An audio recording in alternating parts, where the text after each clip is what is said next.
삼총사-11 루이 13세 치세 말기와 루이 14세 치세 초기에 프랑스에서 일어난 몇몇 사건들에 대한 라페르 백작의 회고로 알렉상드르 뒤마 지음 김석희 옮김 제 33장 하녀와 여주인. 한편 다르타냥은 양심의 외침과 아토스의 현명한 충고에도 불구하고 날이 갈수록 밀레디를 더욱 사랑하게 되었다. 그래서 날마다 빠짐없이 그녀의 환심을 사러 갔고 밀레디가 조만간 거기에 반응을 보일 거라고 확신했다. 어느 날 저녁 황금이 소나기처럼 쏟아지기를 기다리는 사람처럼 가슴을 활짝 펴고 가뿐한 발걸음으로 도착한 다르타냥은 문 앞에서 하녀를 만났다. 하지만 예쁘장한 키티가 이번에는 옆을 지나가면서 그에게 미소를 짓는 것만으로 그치지 않고 상냥하게 그의 손을 잡았다. 옳거니? 다르타냥이 속으로 생각했다. 여주인이 내게 보내는 전가를 이 하녀한테 맡긴 게 분명해. 몰래 만나자는 약속을 자기 입으로 말할 수 없으니까 이런 식으로 전하려는 거야. 그래서 한껏 우쭐한 태도로 아름다운 아가씨를 바라보았다. 잠깐 드릴 말씀이 있는데요, 기사님. 하녀가 더듬거리며 말했다. 말해봐, 아가씨. 어서. 다르타냥이 말했다. 듣고 있으니까. 여기서는 안 돼요. 제가 드릴 말씀은 너무 길고 게다가 다른 사람이 들어서는 절대 안 되거든요. 그럼 어떻게 하지? 기사님이 저를 따라와 주시면 돼요. 키티가 수줍은 듯 주뼛거리며 말했다. 어디든지 좋아, 예쁜 아가씨. 그럼 따라오세요. 키티는 다르타냥의 손을 잡은 채 어둡고 구불구불한 계단으로 데려가서 열댓 계단쯤 올라간 뒤 문을 열었다. 들어오세요, 기사님. 여기는 우리밖에 없어요. 안심하고 이야기할 수 있을 거예요. 그런데 이 방은 도대체 무슨 방이지? 제 방이에요. 저 문으로 마님의 침실과 이어져 있답니다. 하지만 걱정 마세요. 마님은 우리가 하는 이야기를 들을 수 없으니까요. 게다가 자정이 되기 전에는 잠자리에 들지 않으시거든요. 다르타냥은 주위를 둘러보았다. 작은 방이 취향도 매력적이고 깨끗했다. 하지만 그의 시선은 저도 모르게 밀레드의 침실로 통한다는 문 쪽으로 쏠렸다. 키티가 다르타냥의 마음을 읽고 한숨을 내쉬었다. 저희 마님을 정말 사랑하고 계시군요. 키티가 말했다. 말할 수 없이 사랑하지. 미칠 것만 같아. 키티가 또다시 한숨을 내쉬었다. 정말 딱한 일이네요. 뭐가 딱하다는 거야? 마님은 기사님을 사랑하지 않으시니까요. 그래? 마님이 나한테 그렇게 말하래? 그건 아니에요. 기사님이 너무 걱정돼서 알려드려야겠다고 제가 마음먹은 거예요. 고맙다, 키티. 나를 걱정해주는 건 정말 고맙지만 그런 비밀까지 알려준 건 조금도 유쾌하지 않아. 제 이야기를 안 믿는다는 말씀이군요. 그런 말을 믿기는 어렵지. 자존심 때문이라도. 그러니까 제 말을 믿지 않는다는 거군요. 내 주장을 받쳐줄 증거를 보이기 전에는. 그럼 여기에 대해서는 뭐라고 하시겠어요? 키티가 품에서 작은 쪽지를 꺼냈다. 나한테 쓴 편지냐? 다르타냥이 편지를 얼른 낚아채면서 물었다. 아니요, 다른 남자에게 쓴 거예요. 다른 남자? 예. 누구지? 이름이 뭐냐? 다르타냥이 외쳤다. 주소를 보세요. 바르드 백작. 자존심 강한 가스코뉴 젊은이의 머리에는 생제르맹에서 본 광경이 당장 되살아났다. 키티는 그가 하려는 짓을 보고, 아니 그가 이미 하고 있는 짓을 보고 비명을 질렀지만 그는 생각이 떠오르기가 무섭게 봉투를 찢었다. 어머나 기사님, 무슨 짓을 하시는 거예요? 아무것도 아니야. 다르타냥은 말하고 나서 편지를 읽었다. 첫 번째 편지에는 아직도 답장을 주지 않으셨어요. 그렇게 몸이 편찮으신가요? 아니면 기즈 부인의 무도회에서 저에게 어떤 눈길을 주셨는지 벌써 잊으셨나요? 백장님, 다시 한번 기회를 드릴 테니 놓치지 마세요.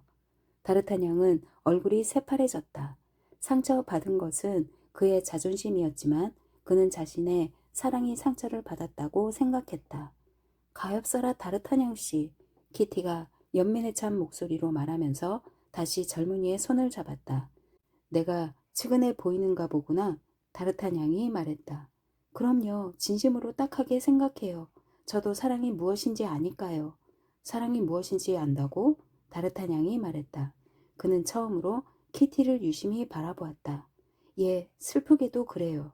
그렇다면 나를 동정하는 대신 내가 내 주인에게 복수할 수 있도록 도와주면 좋겠다.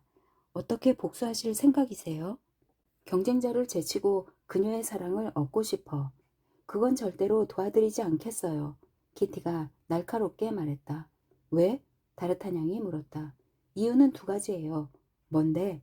첫째, 저희 마님은 절대로 기사님을 사랑하지 않을 거예요. 그걸 어떻게 알아? 기사님은 마님의 가슴에 상처를 주었거든요. 내가? 아니, 내가 어떻게 그럴 수 있었지? 그녀를 알게 된 뒤 줄곧 노예처럼 순종하며 살아온 내가 어떻게? 제발 그 이유를 말해봐. 그건 제 마음을 밑바닥까지 속속들이 읽을 수 있는 분에게만 털어놓을 거예요. 다르타냥은 다시 한번 키티를 바라보았다. 이 아가씨는 수많은 공작 부인들이 신분과 지위를 버리고서라도 탐낼 만한 젊음과 아름다움을 지니고 있었다. 키티, 원할 때는 언제든지 내 마음을 밑바닥까지 읽어줄게. 그러니까 고집부리지 마, 귀여운 아가씨. 그러면서 키티에게 입을 맞추자 가엾은 소녀는 앵두처럼 새빨개졌다. 싫어요. 당신은 저를 사랑하지 않아요. 당신이 사랑하는 건 마님이에요. 방금도 그렇게 말씀하셨잖아요. 그러면 두 번째 이유도 말해주지 않을 거야? 두 번째 이유는요, 기사님. 키티가 입맞춤과 젊은이의 눈빛에 용기를 얻고 말을 이었다. 사랑에 빠지면 누구나 이기적이 되기 때문이에요. 그제야 다르타냥은 키티가 던진 연모의 눈길이 생각났다. 그리고 응접실이나 계단이나 복도에서 우연히 마주친 일, 만날 때마다 손을 스친 일, 꾹 참은 한숨 소리도 새삼 기억이 났다. 하지만 그는 귀부인의 환심을 사려는 욕망에만 사로잡혀 있어서 하녀 따위는 안중에도 없었다. 독수리를 쫓는 자는 참새를 거들떠보지 않는 법이니까. 그러나 이번에는 다르타냥도 키티가 방금 전에 그토록 순진하고 솔직하게 고백한 사랑에서 뭔가 얻을 수 있다는 것을 한눈에 알아차렸다. 바르드 백작에게 가는 편지를 가로챌 수도 있고 여주인의 방과 붙어 있는 키티의 방에 언제든지 들어가 정보를 얻을 수도 있을 터였다. 어떻게든 밀레디의 마음을 얻으려는 생각에 벌써 마음속으로 가엾은 아가씨를 희생시키고 있었다. 사랑하는 키티, 그가 말했다. 내가 의심하는 그 사랑의 증거를 보여줄까? 무슨 사랑이요? 키티가 물었다. 너에게 느낄 준비가 되어 있는 사랑? 그 증거가 뭔데요? 대개는 너의 마님과 보내는 시간을 오늘 저녁에는 너랑 보내줄게. 좋아요. 키티가 손뼉을 치며 말했다. 아, 좋아요. 그럼 이리 와. 다르타냥이 안락의자에 앉으면서 말했다. 너는 내가 지금까지 본 하녀들 중에서 제일 예쁜 하녀야. 그가 너무나도 달콤하게 속삭였기 때문에 처음부터 그를 믿고 싶었던 가엾은 아가씨는 그 말을 곧이곧대로 믿어버리고 말았다. 하지만 놀랍게도 예쁘장한 키티는 결코 몸을 허락하지 않았다. 이렇게 몸싸움을 주고받는 동안 시간도 빨리 지나가 버렸다. 어느덧 자정이 되었다. 거의 동시에 밀레디의 방에서 작은 종이 울렸다. 어머나, 키티가 외쳤다. 마님이 저를 부르는 소리예요. 돌아가세요. 어서 가세요. 다르타냥이 일어나서 나갈 것처럼 모자를 집어들었지만 계단 쪽 문이 아니라 커다란 옷장 문을 재빨리 열고 밀레디의 드레스와 가운 속에 몸을 숨겼다. 도대체 뭘 하시는 거예요? 키티가 외쳤다. 미리 열쇠를 빼놓은 다르타냥은 아무 대답도 하지 않고 옷장 속에서 문을 잠가버렸다. 무슨 일이야? 밀레디가 거친 목소리로 외쳤다. 종을 울려도 오지 않다니 자고 있는 거냐? 다르타냥은 두 방을 잇는 사인문이 거칠게 열리는 소리를 들었다. 저 여기 있어요, 마님. 지금 가요. 키티가 여주인에게 뛰어가면서 외쳤다. 두 여자가 침실로 들어갔지만 사인문이 열려 있어서 다르타냥은 밀레디가 하녀를 한동안 꾸짖는 소리를 들을 수 있었다. 그런 뒤에야 밀레디는 마음을 가라앉혔다. 키티가 여주인의 옷을 벗겨주는 동안 둘 사이의 대화가 오가기 시작했는데 바로 그가 화제에 올랐다. 그런데 말이야, 오늘 저녁에는 그 가스코뉴 젊은이를 못 봤어. 어머나? 키티가 말했다. 그분이 안 오셨나요? 마님의 사랑도 얻기 전인데 벌써 마음이 변했을까요? 아니야. 트레빌 씨나 에사르 씨가 막았을 거야. 난 알아. 그 사람은 나한테 낚였어. 어떻게 하실 건데요? 어떻게 할 거냐고? 걱정 마라, 키티. 그와 나 사이에는 그가 모르는 일이 있거든. 그가 끼어드는 바람에 하마터면 추기경님의 신임을 잃을 뻔했어. 복수하고 말 거야. 마님이 그분을 사랑하시는 줄 알았어요. 내가 그를 사랑해? 오히려 그를 싫어해. 윈터경의 목숨이 자기 손에 달려 있었는데도 죽이지 않은 바보 얼간이야. 그 바람에 나는 30만 리브르의 연금을 잃게 됐지 뭐야. 참 그렇군요. 도련님은 그분의 유일한 상속인이고 도련님이 성년이 될 때까지는 마님께서 그 상속 재산에서 마음대로 수익을 얻을 수 있었는데 말이에요. 다르타냥은 그 상냥했던 여자가 평소 대화할 때는 감추려고 애쓰는 그 날카로운 목소리로 자신을 비난하는 것을 들으면서 뼛속까지 오싹해졌다. 게다가 자신을 비난하는 이유가 그녀에게 그렇게 호의를 베풀어준 남자를 죽이지 않았기 때문이었다. 그래서 밀레디가 말을 이었다. 이유는 모르겠지만 추기경이 용서해주라고 권하지 않았다면 나는 벌써 그에게 복수했을 거야. 그랬군요. 하지만 마님은 그가 사랑한 여자는 용서하지 않으셨잖아요. 아, 포스아웨르가의 그 장사꾼 마누라 말이지? 그는 그 여자를 벌써 잊어버리지 않았을까? 정말 통쾌한 복수였어. 다르타냥의 이마에서 식은땀이 뚝뚝 떨어졌다. 저 여자는 정말 괴물이라는 생각이 들었다. 그는 다시 귀를 기울였지만 불행히도 잠잘 준비가 끝나 있었다. 됐다. 밀레디가 말했다. 그만 내 방으로 가. 그리고 내일은 내가 준 편지의 답장을 받아오도록 애써봐. 바르드 씨에게 보내는 편지 말인가요? 그래. 바르드 씨는 그 가엾은 다르타냥 씨와는 정반대인 것 같아요. 그만 나가라니까. 쓸데없는 소리 그만하고. 문이 다시 닫히는 소리가 들렸고 밀레디가 침실 안쪽에서 빗장을 거는 소리가 들렸다. 자기 방으로 돌아온 키티는 매우 조심스럽게 열쇠를 돌렸다. 그러자 다르타냥이 옷장 문을 열었다. 맙소사! 키티가 낮은 소리로 말했다. 왜 그러세요? 얼굴이 백지장 같아요. 정말 지독한 여자군. 다르타냥이 중얼거렸다. 조용히 하세요. 지금 빨리 나가세요. 이 방과 마님방 사이에는 칸막이 하나밖에 없어서 말소리가 다 들려요. 그래서 내가 더 안 나가려는 거야. 뭐라고요? 키티가 얼굴을 붉히며 말했다. 아니, 나가더라도 나중에 나갈 거야. 그가 키티를 끌어당겼다. 저항할 길이 없었다. 저항하면 소리가 난다. 결국 키티는 굴복했다. 이것은 밀레디에 대한 복수였다. 복수는 신들의 즐거움이라는 말이 맞다고 생각했다. 그래서 그에게 조금이라도 인정이 있었다면 이 새로운 정복으로 만족했을 것이다. 하지만 다르타냥에게는 야심과 자만심밖에 없었다. 하지만 그를 변호하기 위해 한마디 해 두자면 다르타냥이 처음으로 키티에게 물리력을 사용한 것은 보나시웨 부인이 어떻게 되었는지 알아내고 싶었기 때문이다. 그런데 이 가엾은 아가씨는 여주인이 비밀의 절반도 자기한테 털어놓지 않기 때문에 보나시웨 부인에 대해서는 아무것도 모른다고, 다만 그 여자가 죽지 않은 것만은 장담할 수 있다고 십자가를 걸고 맹세했다. 키티는 밀레디가 추기경의 신임을 잃을 뻔한 이유가 무엇인지도 알지 못했지만 거기에 대해서는 다르타냥이 더 잘 알고 있었다. 그는 영국을 떠나는 순간 추랑 정지를 당한 배에서 언뜻 밀레디를 보았기 때문에 다이아몬드 목걸이가 그 이유일 거라고 짐작했다. 하지만 여기서 가장 명백한 것은 다르타냥이 밀레디의 시숙을 죽이지 않은 것이 그녀가 그에게 품고 있는 증오심의 진정한 이유라는 것이었다. 다르타냥은 이튿날도 밀레디를 찾아갔다. 밀레디는 기분이 몹시 나쁜 상태였다.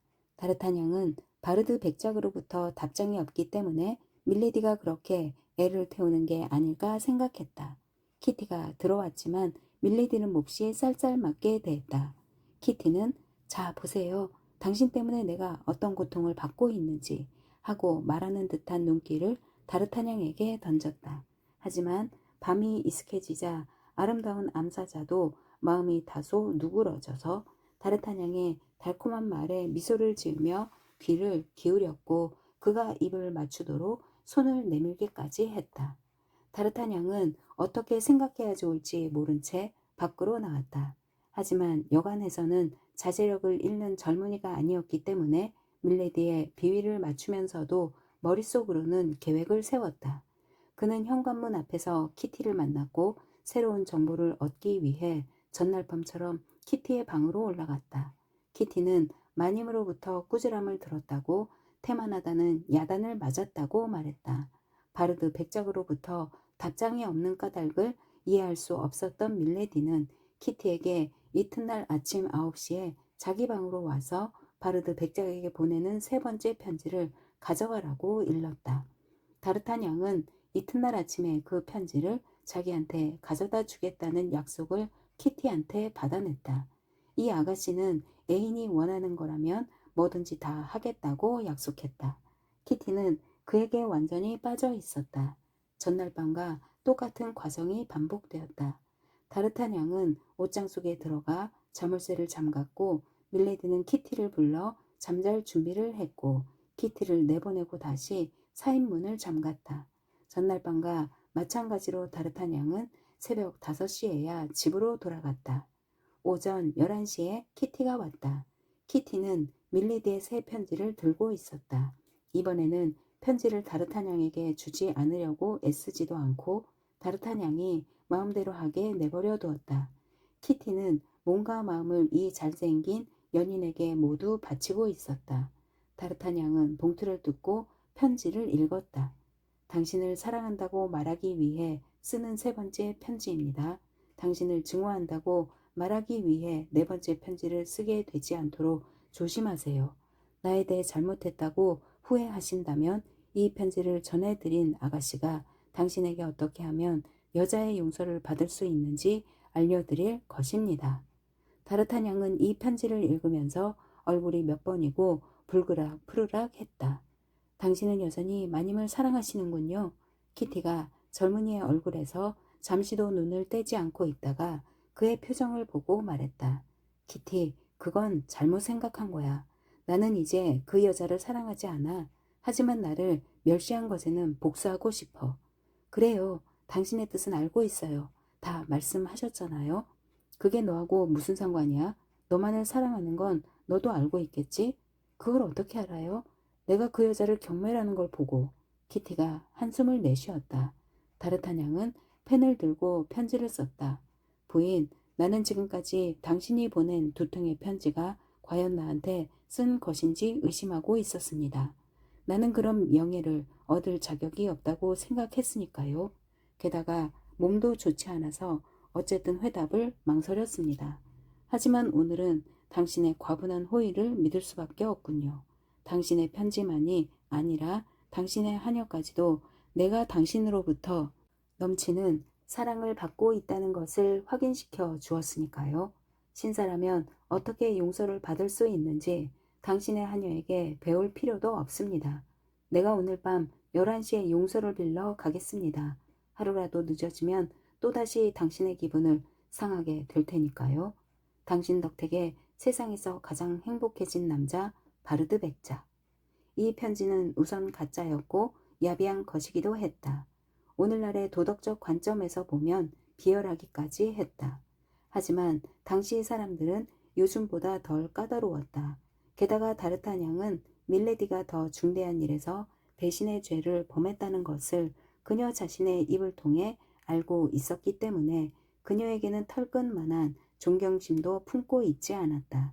그런데도 그는 밀레디에 대한 열정이 몸속에서 타오르는 것을 느꼈다. 경멸로 가득 찬 열정이었지만 그래도 열정이나 갈증인 것은 마찬가지였다. 다르타냥의 계획은 단순했다. 키티의 방을 통해 여주인의 침실로 들어가 밀레디가 놀라움과 부끄러움과 두려움에 떠는 순간을 틈타 그 여자를 정복한다. 실패할 수도 있지만 그것은 운에 맡겨야 한다. 일주일 뒤에는 전쟁이 시작될 것이고 그러면 떠나야 할 테니 다르타냥에게는 완벽한 사랑을 만들어낼 시간이 없었다. 자, 받아.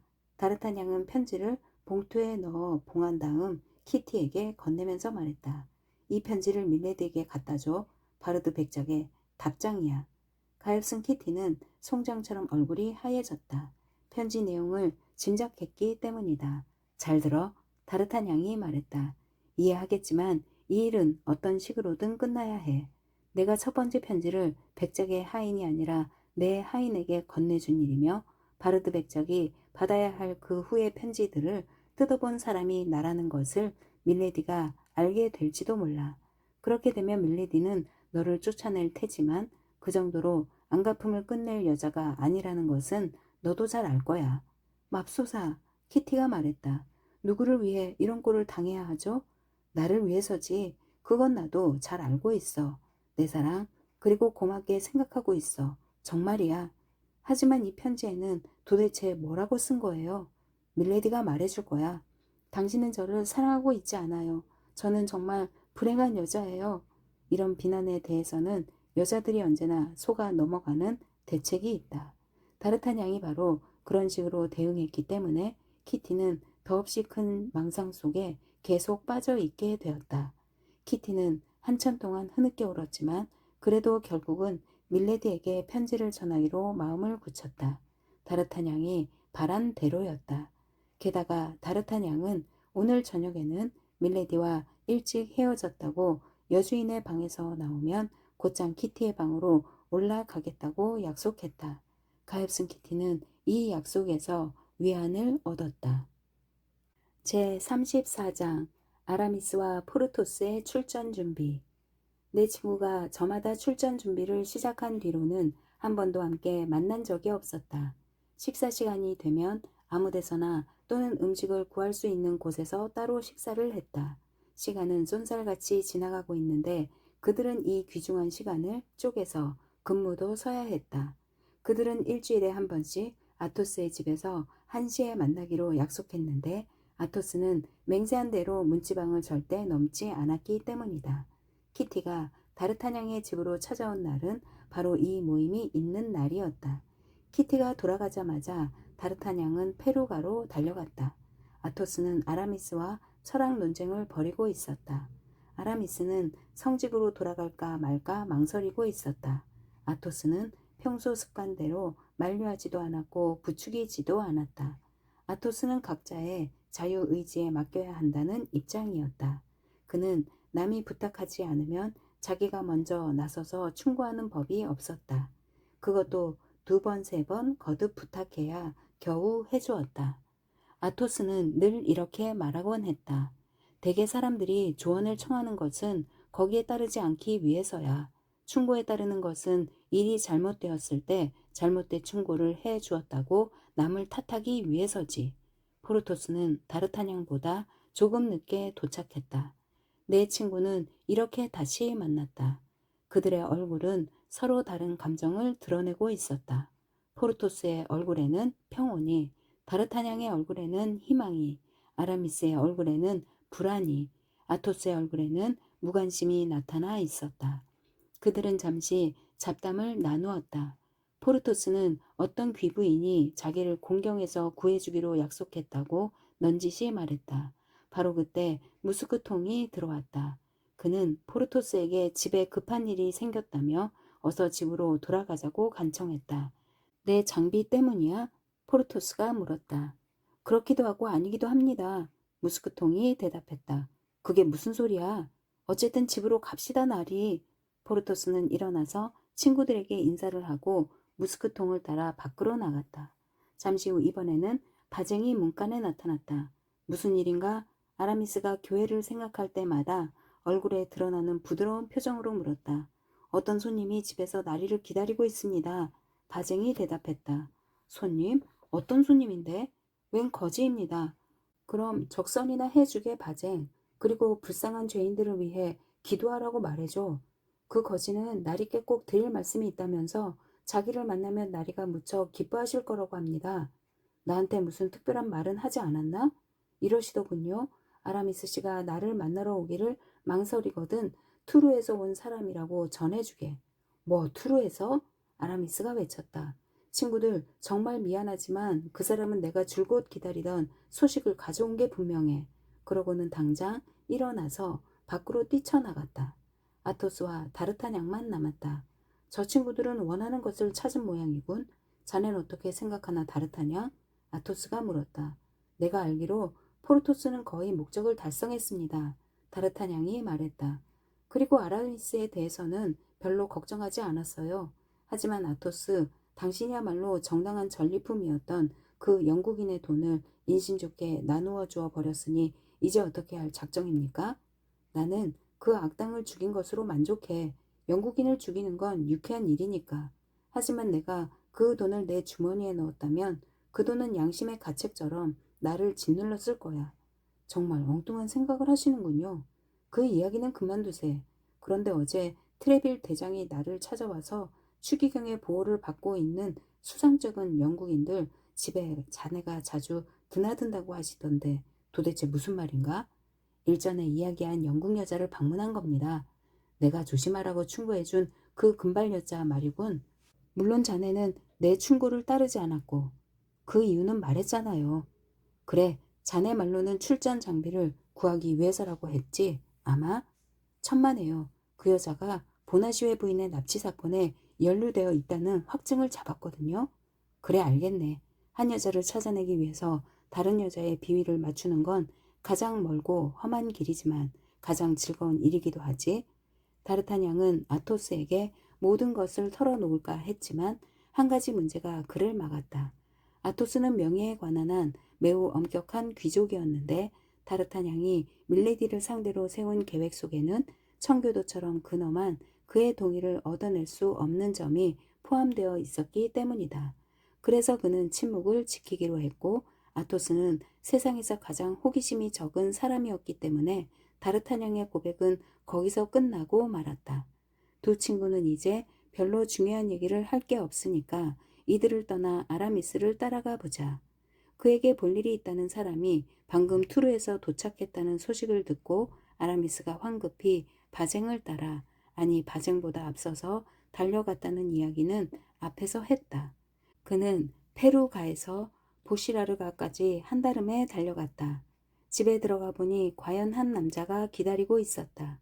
눈은 총명해 보이지만 키가 작은 남자였는데 누더기를 걸치고 있었다.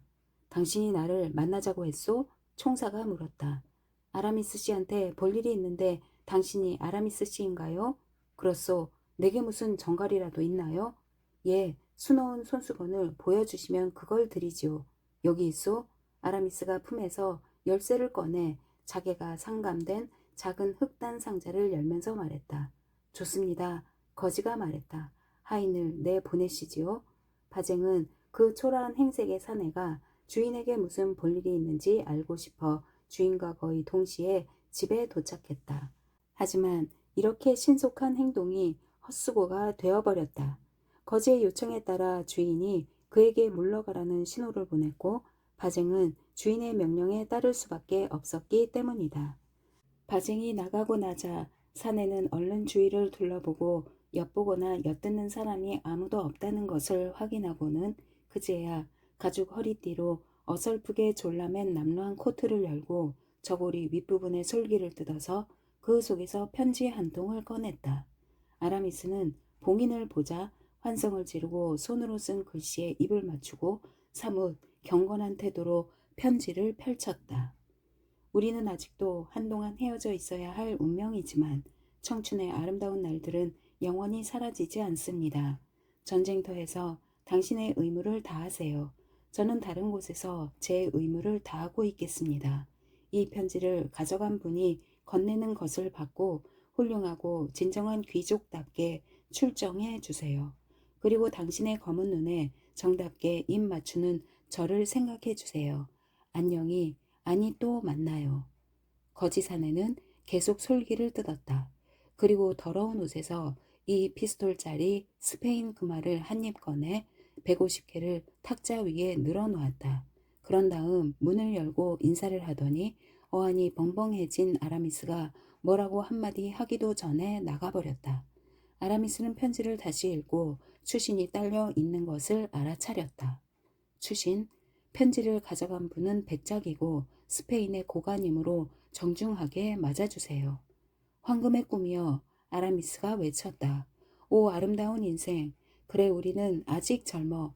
그래, 우리는 아직 행복한 날들을 누릴 수 있어.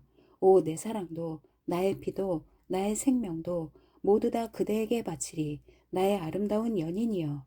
그는 탁자 위에서 번쩍이고 있는 그만은 거들떠 보지도 않고 열정적으로 편지에 입을 맞추었다.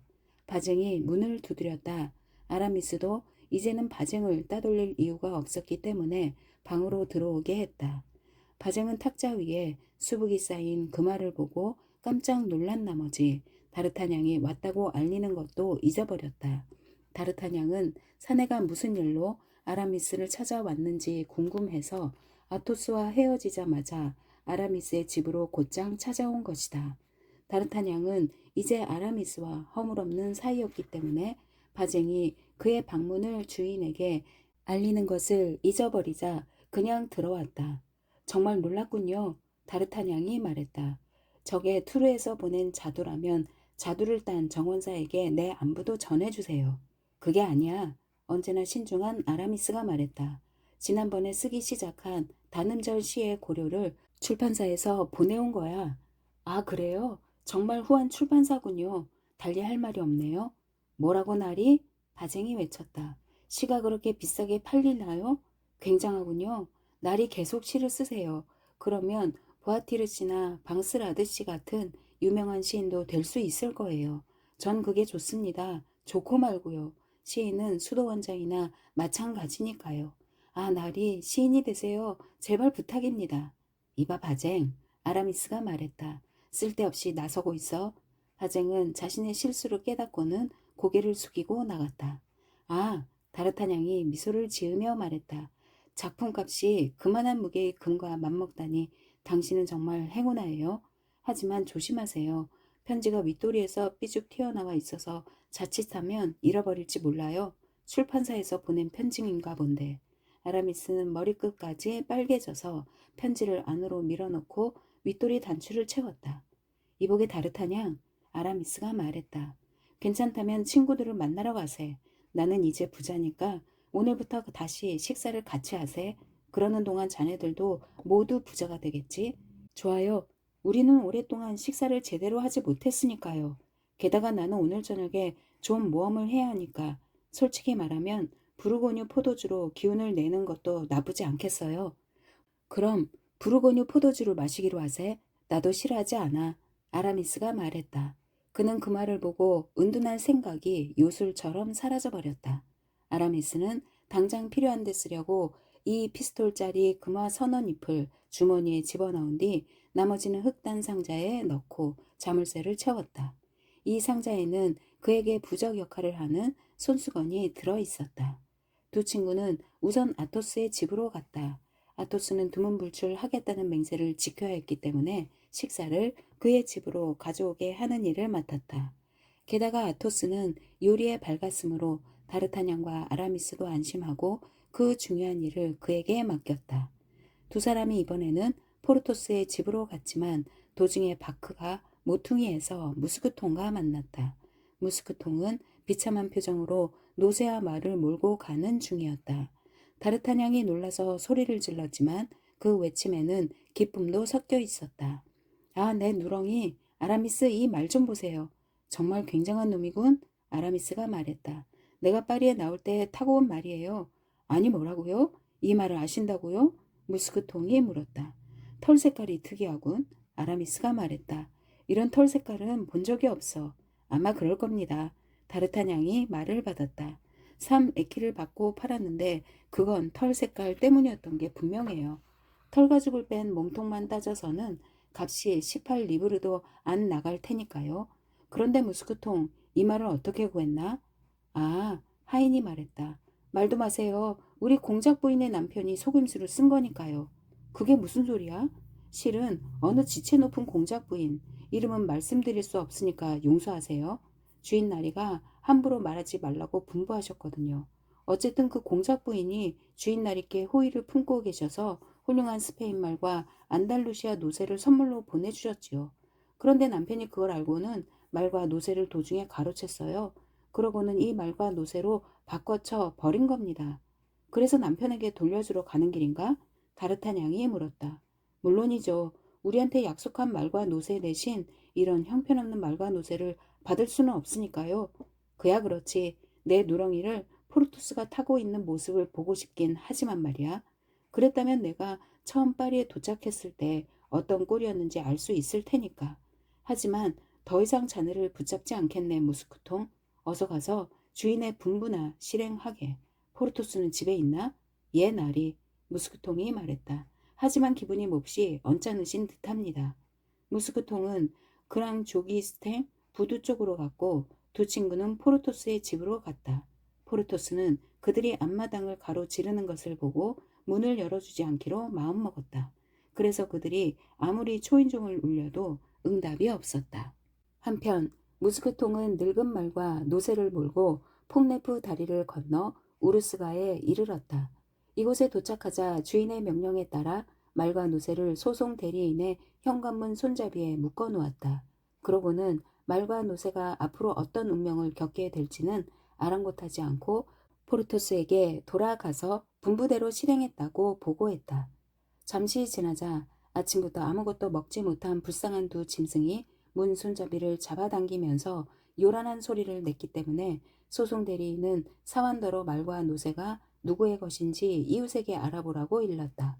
코크나르 부인은 그 짐승들이 자기가 포르토스에게 준 선물이라는 것을 알아보았지만 포르토스가 왜 돌려보냈는지는 알 수 없었다. 하지만 곧 포르토스가 찾아왔기 때문에 그 까닭을 알게 되었다. 포르토스는 분노를 억누르려고 애썼지만 그의 눈에서 번뜩이는 분노는 감수성이 예민한 연인을 놀라게 했다. 무스크통은 도중에 다르타냥과 아라미스를 만난 사실과 그 누런 말은 다르타냥이 파리에 올 때 타고 와서 3에큐에 팔아넘긴 늙은 베아른산 말이라고 하더라는 것도 주인에게 보고했다. 포르토스는 생마글루아르 수도원에서 부인과 만나기로 약속하고 그 집에서 나왔다. 소송 대리인은 포르토스가 나가는 것을 보고 식사를 같이 하자고 권했지만 총사는 위험에 찬 태도로 초대를 거절했다. 코크나르 부인은 벌벌 떨면서 생마글루아르 수도원으로 나갔다. 어떤 비난이 자신을 기다리고 있을지 짐작했기 때문이다. 하지만 그녀는 포르토스의 당당한 태도에 그만 매혹당하고 말았다. 자존심이 상한 남자가 여자에게 퍼부을 수 있는 온갖 저주와 비난을 포르토스는 고개를 푹 숙이고 있는 소송 대리인의 아내에게 쏟아냈다. 아, 정말, 그녀가 말했다. 저는 최선을 다했어요. 우리 의뢰인들 가운데 말장수가 있어요. 그 사람이 우리 사무실에 갚을 돈이 있는데 계속 어기대면서 돈을 안 갚는 거예요.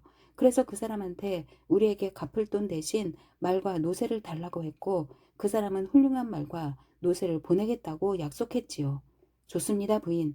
포르토스가 말했다. 그가 갚을 돈이 5에퀴 이상이면 이 말 장수는 도둑놈이요. 물건을 싸게 사려고 애쓰는 건 나쁜 일이 아니에요. 코크나르 부인이 변명거리를 찾으면서 말했다. 그야 그렇죠. 하지만 싸구려를 사려는 사람은 남들이 좀 더 마음이 넉넉한 친구를 찾는 것을 허락해야 합니다. 이렇게 말하고 포르토스는 발꿈치를 돌려 그 자리를 떠나려고 한 걸음 떼어 놓았다. 포르토스 씨, 포르토스 씨, 코크나르 부인이 외쳤다. 내가 잘못했어요. 그건 인정해요. 당신 같은 기사의 장비를 갖춰드릴 때는 값을 흥정하지 말았어야 하는 건데. 포르토스는 대답하지 않고 또 한 걸음 떼어 놓았다. 소송 대리인의 아내는 포르토스가 눈부신 구름 속에서 공작 부인들과 후작 부인들에게 둘러싸여 있는 모습이 벌써 눈에 보이는 것만 같았다. 그 귀부인들은 포르토스의 발치에 돈주머니를 던지고 있었다. 가지 마세요. 제발 부탁이에요. 포르토스 씨, 가지 말고 이야기해요. 당신과 이야기하면 불행해질 뿐이요. 말해주세요. 원하는 게 뭐죠? 아무것도 없습니다. 당신에게는 뭘 부탁해도 결국 마찬가지니까. 슬픔에 넋을 잃은 코크나르 부인이 포르토스의 발에 매달려 외쳤다. 포르토스 씨, 거기에 대해서는 아무것도 몰라요. 말이 뭔지 마구가 뭔지 내가 어떻게 알겠어요. 그러니까 나한테 맡겼어야죠. 나는 전문가니까. 그런데 당신은 실속을 차리고 싶었고 결국은 나를 상대로 고리대금이나 하려고 했던 거죠. 잘못했어요, 포르토스 씨. 내 명예를 걸고 보상할게요. 어떻게요? 오늘 저녁에 남편이 시온 백작을 만나러 갈 거예요. 시온 백작이 상담할 게 있다고 남편을 불렀거든요. 상담하는데 적어도 2시간은 걸릴 거예요. 그러니까 우리 집으로 오세요. 단둘이 의논해 봅시다. 좋습니다. 이제야 말이 통하는군. 용서해 줄 거죠? 두고 봅시다. 포르토스가 위험 있게 말했다. 두 사람은 저녁에 만나자는 인사를 나누고 헤어졌다. 됐어. 포르토스는 그곳을 떠나면서 생각했다. 드디어 코크나르의 금고에 가까이 가게 될 것 같군. 제35장 밤에는 고양이가 모두 쥐색이다. 포르토스와 다르타냥이 초조하게 기다리던 그날이 마침내 저물고 밤이 왔다. 다르타냥은 여느 때와 마찬가지로 밤 9시쯤 밀레디의 집에 얼굴을 내밀었다. 밀레디는 기분이 좋아서 다르타냥을 전에 없이 반갑게 맞아주었다. 가스코뉴 젊은이는 자신의 가짜 편지가 밀레디에게 전달되었으며 그 편지가 효과를 나타냈다는 것을 한눈에 알아차렸다. 키티가 셔벗을 들고 들어왔다. 여주인은 키티에게 상냥한 눈길을 던지고 더없이 다정한 미소를 보였지만 가엾은 아가씨는 하도 슬퍼서 밀레디의 다정한 태도도 알아차리지 못했다. 다르타냥은 두 여자를 번갈아 바라보고 자연히 이 두 여자를 만들 때 실수를 했다고 생각할 수밖에 없었다. 자연히 귀부인에게는 사악하고 타락한 영혼을 주었고 하녀에게는 공작부인 같은 고귀한 마음을 주었기 때문이다. 10시가 되자 밀레디는 조바심을 내기 시작했다. 다르타냥은 그것이 무엇을 뜻하는지 깨달았다. 밀레디는 시계를 흘끗 쳐다보고 일어났다가 다시 앉아서 다르타냥에게 미소를 던졌다. 그 표정은 당신은 무척 친절한 사람이지만 지금 떠나준다면 더없이 매력적일 거예요 하고 말하는 듯했다. 다르타냥은 일어나서 모자를 집어들었다. 밀레디가 입을 맞추도록 손을 내밀었다.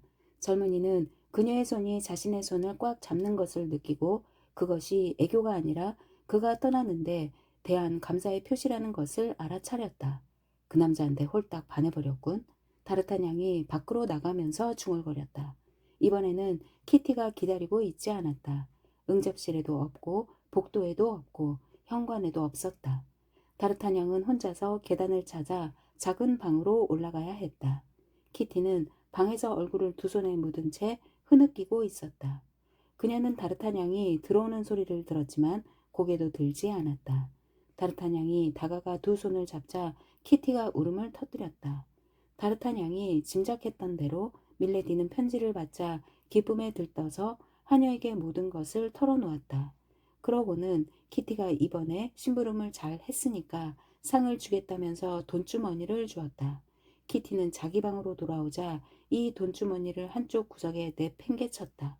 돈주머니가 풀어지면서 금화 선언잎이 굴러나와 깔개 위에 흩어져 있었다. 다르타냥의 목소리를 듣고 키티가 고개를 들었다. 다르타냥은 그녀의 얼굴이 잔뜩 일그러져 있는 것을 보고 깜짝 놀랐다. 키티는 두 손을 맞잡고 애원하는 표정을 지었지만 말은 한마디도 하지 않았다. 다르타냥의 마음은 별로 민감한 편이 아니지만 키티가 괴로워하는 모습을 보자 마음이 흔들릴 수밖에 없었다. 하지만 그는 계획, 특히 이날 저녁의 계획에 집착해 있었기 때문에 그 계획을 바꿀 마음이 조금도 없었다. 그래서 키티에게 어떤 희망도 남기지 않았고 자신의 행동은 단순한 복수일 뿐이라고 말했다. 게다가 밀레디가 부끄러워 빨개진 얼굴을 애인에게 감추기 위해 자기 방만이 아니라 키티의 방에 있는 불까지 모두 끄라고 시켜놓았기 때문에 다르타냥의 복수가 더욱 쉬워졌다. 바르드 백작은 동이 트기 전 어둠이 가시기 전에 떠날 것이다. 잠시 후 밀레디가 침실로 가는 소리가 들렸다. 다르타냥은 당장 옷장 속으로 뛰어들었다. 그가 옷장 속에 몸을 숨기자마자 작은 종이 울렸다. 키티가 여주인의 방으로 들어갔지만 사인문은 열어두지 않았다. 하지만 칸막이가 너무 얇아서 두 여자 사이에 오가는 말소리를 거의 다 들을 수 있었다. 밀레디는 기쁨에 취해 있는 듯했다. 그녀는 하녀에게 바르드 백작을 만났을 때의 상황을 몇 번이고 꼬치꼬치 물었다. 바르드 백작은 내 편지를 어떻게 봤더냐, 어떤 반응을 보이더냐, 얼굴 표정은 어떠하더냐, 정말 나를 사랑하는 것 같더냐 하는 질문이 이어졌고 키티는 이런 질문에 애써 침착하게 대답하느라 숨이 막히는 듯했다. 하지만 여주인은 키티의 목소리에 담긴 슬픈 어조를 알아차리지 못했다. 행복이란 그렇게 이기적인 것이다. 마침내 백작과 만나기로 한 시간이 다가오자 밀레디는 키티에게 모든 불을 끄게 하고 방으로 돌아가 있다가 바르드 백작이 오면 곧바로 안내하도록 일렀다. 키티는 오래 기다릴 필요가 없었다. 다르타냥은 열쇠 구멍을 통해 방이 캄캄해진 것을 보자마자 숨어있던 옷장에서 뛰어나왔다. 그때 키티는 사인문을 닫고 있던 참이었다. 그게 무슨 소리냐? 밀레디가 물었다. 나요? 다르타냥이 낮은 목소리로 말했다. 바르드 백작입니다. 오 맙소사 이런. 키티가 중얼거렸다. 백작님은 스스로 약속 시간을 정해놓고도 그때까지 기다리실 수 없었나 봐요. 어머나, 밀레디가 떨리는 목소리로 말했다. 그런데 왜 안 들어오시지? 백장님, 백장님, 제가 기다리고 있다는 걸 잘 아시잖아요. 이 부름에 다르타냥은 키티를 살며시 밀어내고 밀레디의 방으로 뛰어들었다. 분노와 고통이 어떤 영혼을 괴롭힐 수 있다면 그것은 영혼의 경쟁자가 들어야 할 사랑의 맹세를 자기 이름이 아닌 남의 이름으로 대신 듣는 사람의 영혼이다. 다르타냥은 미처 예상치 못한 괴로운 처지에 놓여 있었다. 질투심이 그의 가슴을 찢었다. 그 순간 그는 옆방에서 울고 있는 키티만큼 가슴이 아팠다. 그래요 백장님. 밀레디가 그의 손을 다정하게 감싸쥐고는 더없이 상냥한 목소리로 말했다. 저는 우리가 만날 때마다 당신의 눈길과 당신의 말씀이 보여준 사랑 속에서 행복하답니다. 저도 당신을 사랑해요. 오 내일은 당신이 저를 생각한다는 것을 말해줄 사랑의 징표를 받고 싶어요. 당신이 저를 잊을지도 모르니까 이걸 드리겠어요. 이렇게 말하면서 밀레디는 손가락에서 반지를 빼내어 다르타냥의 손가락에 끼워주었다. 다르타냥은 그 반지를 밀레디의 손에서 본 기억이 났다. 그것은 다이아몬드로 둘러싸여 있는 멋진 사파이어 반지였다. 다르타냥은 반지를 돌려주려고 했지만 밀레디가 덧붙여 말했다. 아니에요. 저에 대한 사랑으로 이 반지를 간직해 주세요. 게다가 이 반지를 받아주시면 당신이 상상할 수 있는 것 이상의 도움을 저한테 주시게 될 거예요. 이 여자는 정말 수수께끼로 가득 차 있군. 다르타냥이 속으로 중얼거렸다. 그 순간 그는 모든 것을 털어놓고 싶었다. 자기가 누구인지 무슨 목적으로 여기 왔는지를 말하려고 입을 연 순간 밀레디가 말을 이었다. 가엾은 천사님, 하마터면 그 가스코뉴의 괴한한테 죽을 뻔하셨죠? 괴한이란 바로 다르타냥을 가리키는 말이었다. 오, 밀레디가 말을 계속했다. 아직도 상처가 아프신가요? 예, 많이. 다르타냥은 어떻게 대답해야 할 좋을지 몰라서 그렇게 말했다. 걱정 마세요. 제가 원수를 갚아드릴게요. 아주 잔인하게 복수할 거예요. 제기랄. 다르타냥이 속으로 말했다. 아직은 털어놓을 때가 아니야. 이 짧은 대화의 충격에서 다르타냥이 정신을 추스르는 데에는 잠시 시간이 걸렸다. 하지만 그가 여기까지 가져온 복수심은 완전히 사라져버렸다. 그녀가 그에게 발휘하는 영향력은 실로 엄청났다. 그는 그녀를 증오하는 동시에 숭배했다. 이처럼 상반된 두 가지 감정이 한마음 속에 공생하면서 한데 어우러져 야릇하고 악마적인 사랑을 형성할 줄은 꿈에도 몰랐다. 그러는 동안 시계가 1시를 쳤다. 이제 헤어져야 할 시간이었다. 밀레디를 떠나는 순간 다르타냥은 격렬한 아쉬움만 느꼈을 뿐이다. 그들은 정열적인 작별 인사를 나누고 다음 주에 다시 만나기로 약속했다. 키티는 다르타냥이 자기 방을 지나갈 때 몇 마디라도 할 수 있기를 바랐지만 밀레디가 어둠 속에서 몸소 그를 배웅했고 계단에 이르러서야 그를 놓아주었다. 이튿날 아침 다르타냥은 아토스의 집으로 달려갔다. 너무 기이한 모험을 감행하고 난 뒤여서 아토스의 의견을 듣고 싶었다. 그가 털어놓는 동안 아토스는 몇 번이나 눈살을 찌푸렸다. 밀레디라는 여자는 내가 보기에 파렴치한 인간인 것 같아. 하지만 자네가 그 여자를 속인 건 잘못이야. 어쨌든 자네는 무서운 적을 상대하고 있어. 아토스는 다르타냥과 이야기하면서 다르타냥이 손에 끼고 있는 반지를 유심히 바라보았다. 왕비한테 받은 반지는 보석 상자에 고이 넣어두고 그 대신 반짝이는 다이아몬드로 둘러싸인 사파이어 반지를 끼고 있었던 것이다. 이 반지를 보고 있군요. 다르타냥이 화려한 선물을 친구의 눈앞에 자랑스럽게 내보이면서 물었다. 그래, 그걸 보니 우리 집안의 가보가 생각나는군. 어때요? 아름답지 않나요? 훌륭해. 그렇게 아름다운 사파이어가 세상에 2개나 있는 줄은 미처 몰랐어. 자네 이 다이아몬드 반지와 바꾸었나? 아니요. 이건 그 아름다운 영국 여자가 선물로 준 겁니다. 아니, 프랑스 여자요. 물어보진 않았지만 프랑스 태생인 건 확실하니까요. 그 반지를 밀레디한테 받았다고 아토스가 외쳤다. 그가 몹시 흥분해 있다는 것은 목소리만 듣고도 쉽게 짐작할 수 있었다. 그 여자한테 직접 받았어요. 어젯밤에 주더군요. 좀 보여주게. 자, 여기요. 다르타냥이 반지를 손가락에서 빼면서 대답했다. 아토스는 반지를 자세히 살펴보다가 얼굴이 청백해졌다. 이어서 그는 반지를 왼손 약지에 끼워 보았다. 반지는 맞춘 것처럼 손가락에 딱 맞았다. 평소에는 침착하던 아토스의 얼굴을 분노와 복수의 그림자가 스치고 지나갔다. 같은 반지일 리가 없어. 아토스가 말했다. 어떻게 그 반지가 클레릭 부인의 손에 들어갈 수 있겠어? 하지만 똑같은 보석이 2개 존재할 가능성도 거의 없어. 이 반지를 아세요? 다르타냥이 물었다. 눈에 익은 반지인 줄 알았는데 내가 잘못 생각했나 봐. 그는 반지를 다르타냥에게 돌려주었지만 여전히 반지에서 눈을 떼지 못했다. 이봐 다르타냥. 잠시 후에 그가 말했다. 그 반지를 빼든가 아니면 보석을 안쪽으로 돌려놔. 그 반지를 보면 끔찍한 기억이 되살아나서 자네와 이야기할 정신이 없을 정도야. 그런데 자네는 나한테 무슨 조언을 구하러 오지 않았나? 어떻게 해야 할지 결정을 내리기 어렵다고 말하지 않았나? 아니, 잠깐만. 그 사파이어 반지를 다시 한번 보여주게.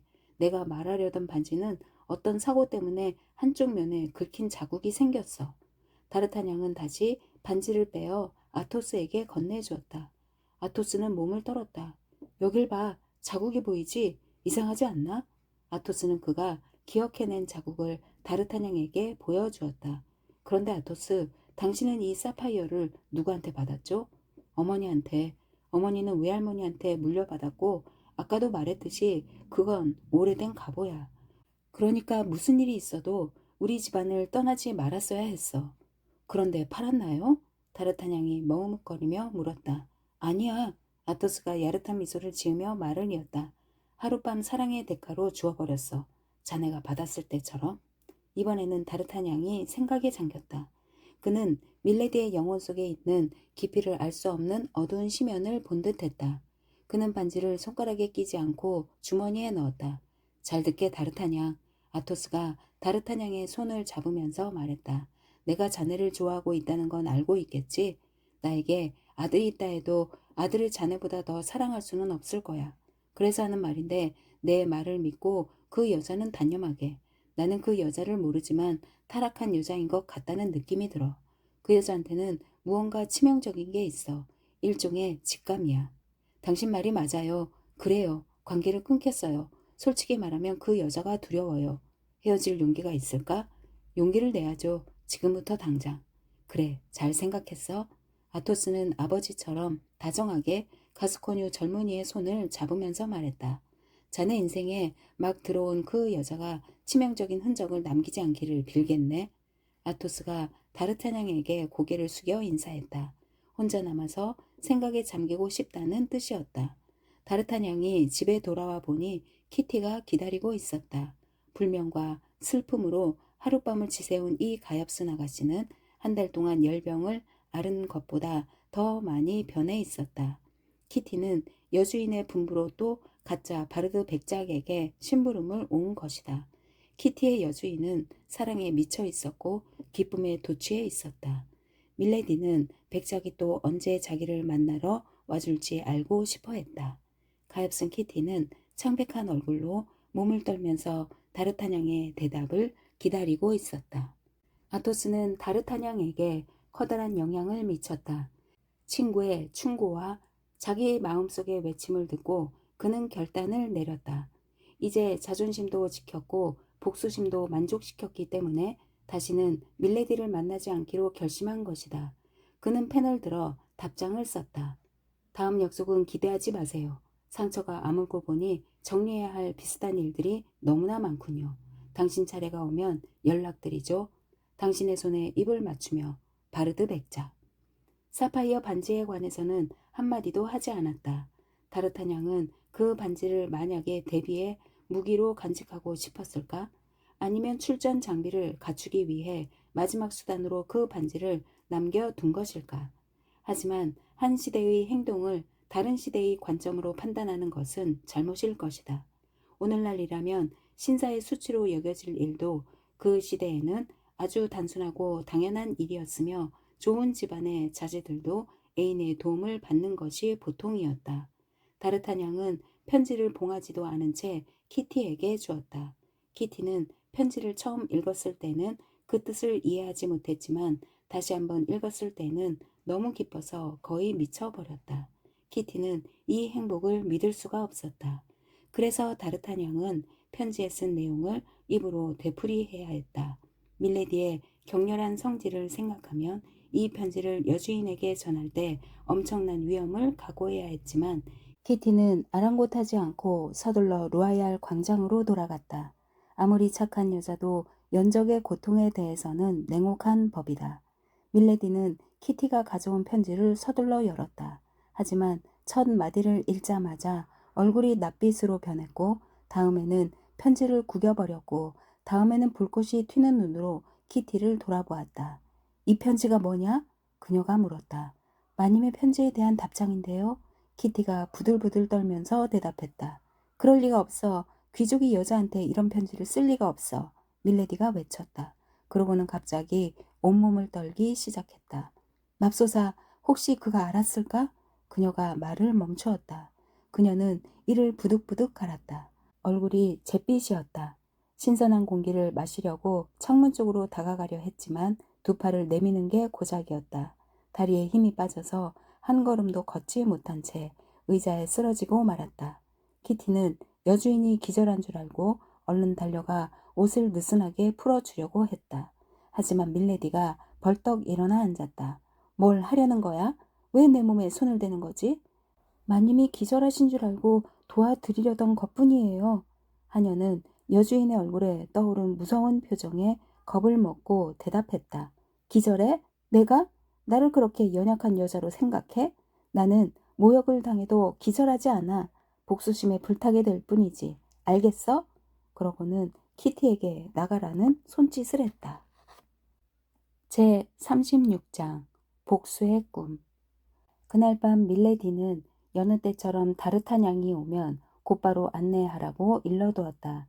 하지만 그는 오지 않았다. 이튿날 키티는 다시 다르타냥을 찾아와서 전날 밤에 있었던 일을 모두 전했다. 다르타냥은 빙긋 웃었다. 밀레디의 그 질투 어린 분노야말로 그가 계획한 복수였다. 저녁이 되자 밀레디는 전날 저녁보다 더욱 초조하게 다르타냥을 기다렸다. 가스코뉴 젊은이가 오면 곧바로 안내하라는 명령을 다시 내렸지만 전날과 마찬가지로 그녀의 기다림은 허사로 끝났다. 이튿날도 키티가 다르타냥의 집에 나타났지만 지난 이틀처럼 즐겁거나 활발하지 않고 몹시 슬퍼 보였다. 다르타냥이 그 가엾은 아가씨에게 무슨 일이냐고 물었지만 키티는 대답 대신 주머니에서 편지를 꺼내 그에게 내밀었다. 밀레디가 쓴 편지였다. 이번에는 바르드가 아니라 다르타냥에게 보내는 것이었다. 그는 편지를 펼쳐서 읽어보았다. 사랑하는 다르타냥 씨, 이런 식으로 친구를 소홀히 하는 건 잘못이에요. 특히 그 친구와 오랜 작별을 앞두고 있을 때는 더욱 그렇죠. 시숙과 나는 그제도 어제도 당신을 기다렸지만 허사였지요. 오늘 저녁도 마찬가지일까요? 당신에게 감사하고 있는 클레릭 부인. 이런 편지가 올 줄 알았어. 다르타냥이 말했다. 바르드 백작의 신용이 떨어지니까 나에 대한 신용이 올라가는 거야. 가실 작정이세요? 키티가 물었다. 이봐 키티. 다르타냥은 아토스와 한 약속을 어기는 것에 대해 자신에게 변명이라도 하는 듯 말했다. 너도 알겠지만 이런 초대를 거절하는 건 서툰 짓이야. 밀레디는 내가 다시 오지 않는 것을 알면 내가 갑자기 발길을 끊는 진짜 이유를 모르니까 뭔가 있는 게 아닐까 의심할지도 몰라. 그런 기질을 가진 여자의 복수가 어디까지 미칠지 누가 알겠어? 오, 맙소사. 당신은 언제나 자신이 옳은 것처럼 말하죠. 하지만 당신은 또 마님의 비위를 맞출 거예요. 이번에 당신이 진짜 이름과 진짜 얼굴로 마님의 총애를 얻는다면 상황은 처음보다 훨씬 더 나빠질 거예요. 가엾은 키티는 앞으로 일어날 일을 어느 정도는 본능적으로 직감했다. 다르타냥은 애써 키티를 안심시키고 밀레디의 유혹에 넘어가지 않겠다고 약속했다. 그는 밀레디의 호의에 진심으로 감사하며 분부에 기꺼이 따르겠다는 전가를 보냈다. 그러나 직접 편지를 쓰지는 못했다. 밀레디처럼 노회한 여자의 눈을 속일 수 있을 만큼 필적을 숨길 자신이 없었기 때문이다.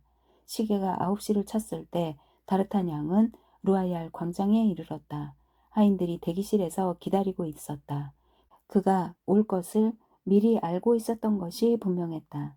다르타냥이 나타나자마자 그가 밀레디를 만날 수 있느냐고 묻기도 전에 하인 한 사람이 그의 도착을 알리러 뛰어갔기 때문이다. 들어오시라고 해라. 밀레디가 퉁명스러운 목소리로 짤막하게 말했지만 그 목소리는 대기실에 있는 다르타냥에게도 들릴 만큼 날카로웠다. 그가 하인의 안내를 받아 응접실로 들어가자 밀레디가 하인에게 말했다. 다른 사람은 아무도 들여보내지 마라. 알겠지? 아무도? 하인이 물러갔다. 다르타냥은 호기심 어린 눈길을 밀레디에게 던졌다. 얼굴이 창백했다. 울었기 때문인지 수면 부족 때문인지 눈이 충혈되어 있었다. 실내 등불의 수를 일부러 줄여놓았지만 이틀 동안 그녀를 괴롭힌 열병의 흔적을 감추지는 못했다. 다르타냥은 여느 때처럼 정중한 태도로 다가갔다. 그러자 밀레디는 그를 반갑게 맞이하려고 애를 썼지만 아무리 상냥한 미소를 지어도 일그러진 표정을 감출 수는 없었다. 건강은 어떠냐고 묻자 그녀가 대답했다. 안 좋아요. 아주 안 좋아요. 그렇다면 제가 신중하지 못했군요. 휴식이 필요할 테니까 저는 이만 물러가겠습니다. 아니에요. 밀레디가 말했다. 그냥 계세요. 다르타냥 씨.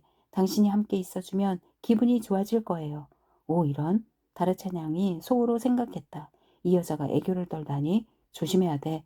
밀레디는 최대한 다정하게 굴려고 애썼고 대화에도 최대한 흥을 돋우려 애썼다. 그와 동시에 그녀를 떠났던 활기가 다시 돌아와 눈이 반짝이기 시작했고 볼에는 다시 혈색이 돌았고 입술에는 붉은 빛이 돌아왔다.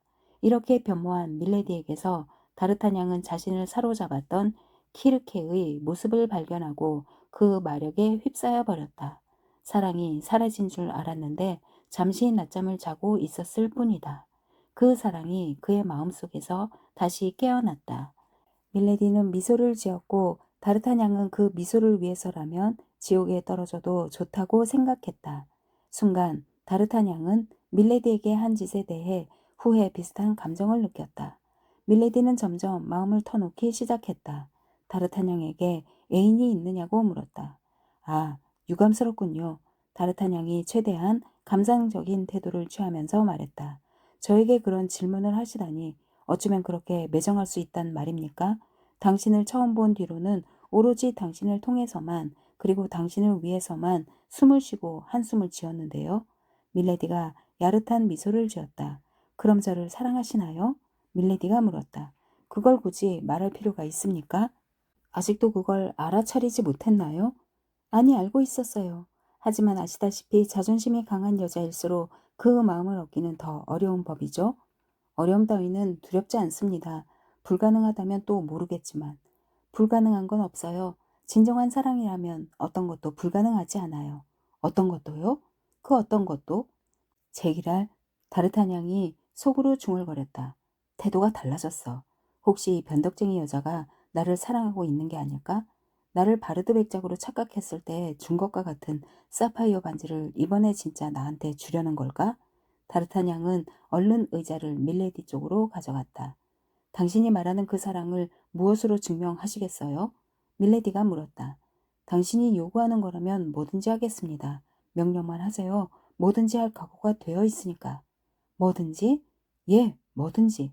다르타냥은 이런 약속을 해도 별로 큰 위험이 따르지는 않으리라는 것을 사전에 알고 있었기 때문에 자신 있게 외쳤다. 그렇다면 의논할 일이 있어요. 이번에는 밀레디가 의자를 다르타냥 쪽으로 더 가깝게 가져오면서 말했다. 말씀하세요. 다르타냥이 말했다. 밀레디는 여전히 불안해 보였고 잠시 망설이는 듯했지만 이윽고 결단을 내린 것 같았다. 나에겐 적이 있어요. 당신에게? 다르타냥이 깜짝 놀란 채 하며 외쳤다. 세상에, 당신처럼 착하고 아름다운 분에게 적이 있다니? 어떻게 그럴 수가? 철천지 원수예요. 정말로요? 나를 너무 잔인하게 모욕한 자여서 사생결단으로 싸울 수밖에 없어요. 당신을 내 동맹자로 믿어도 될까요? 다르타냥은 이 앙심 깊은 여자의 목적이 무엇인지를 당장 알아차렸다. 물론입니다. 다르타냥이 단호하게 말했다. 나의 팔과 목숨도 나의 사랑과 마찬가지로 당신 겁니다. 그렇다면 당신은 다정할 뿐만 아니라 너그럽기도 하니까.